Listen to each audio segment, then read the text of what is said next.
So guys, ನೀವು ಯಾವಾಗಾದ್ರೂ ಯೋಚನೆ ಮಾಡಿದ್ದೀರಾ ಎಲೆಕ್ಟ್ರಿಷಿಯನ್ ಟೇಪ್ ಎಷ್ಟು ದೂರ ಹೋಗ್ಬೋದು, ಎಷ್ಟು ಮೀಟರ್ ಇರ್ಬೋದು ಗೈಸ್? ಇದು ಇವತ್ತಿನ ವಿಡಿಯೋ ಅಲ್ಲಿ ಅದೇ ನೋಡ್ತಾ ಇದ್ದೀರಿ. ಸೊ ಬನ್ನಿ ಗೈಸ್, ಇವಾಗ ನೋಡೋಣ.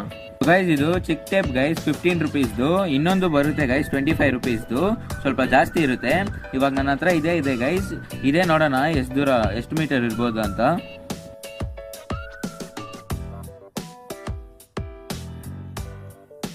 ಸೊ ಗೈಸ್, ಮೆಜರ್ಮೆಂಟ್ಗೆ ಇಲ್ಲೊಂದು ಆಲೋ ಬ್ಲಾಕು, ಅಲ್ಲೊಂದು ಆಲೋ ಬ್ಲಾಕ್ ಇದ್ದೀನಿ ಗೈಸ್. ಇದೆರಡು ಡಿಸ್ಟೆನ್ಸ್ ಬಂದು 5 ಮೀಟರ್ ಇದೆ. ನಮ್ಗೊಂದು ಲೆಕ್ಕ ಸಿಗುತ್ತೆ ಗೈಸ್ ಇದರಿಂದ. ಸೊ ಬನ್ನಿ ಗೈಸ್, ಇಲ್ಲಿಂದ ಅಲ್ಲಿ ಟೇಪ್ ಮಾಡೋಣ.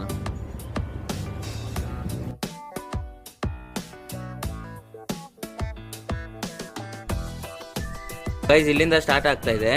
ಸೊ ಗೈಸ್, ನಾವು ಬಂದು ಇನ್ನೊಂದು ಮಾರ್ಕ್ನ ಬಂದು 5 ಮೀಟರ್ಗೆ ಇಕ್ಕಿದ್ರಿ. ಆದರೆ ಈ ಟೇಪ್ ಬಂದು 4 ಮೀಟರ್ಗೆ ಕರೆಕ್ಟಾಗಿ ಮುಗ್ದೋಗ್ಬಿಟ್ಟಿದೆ ಗೈಸ್. ನೋಡಿ ಗೈಸ್ ಇಲ್ಲಿ. ಸೊ ಗೈಸ್, ಈ ಥರದ್ದು ಏನಾದ್ರು ಐಡಿಯಾ ನಿಮ್ಮ ಹತ್ರ ಇದ್ರೆ ಕಮೆಂಟ್ ಬಾಕ್ಸಲ್ಲಿ ಕಮೆಂಟ್ ಮಾಡಿ ಗೈಸ್. ನಮ್ಮ ಚಾನಲ್ ಏನಾದ್ರು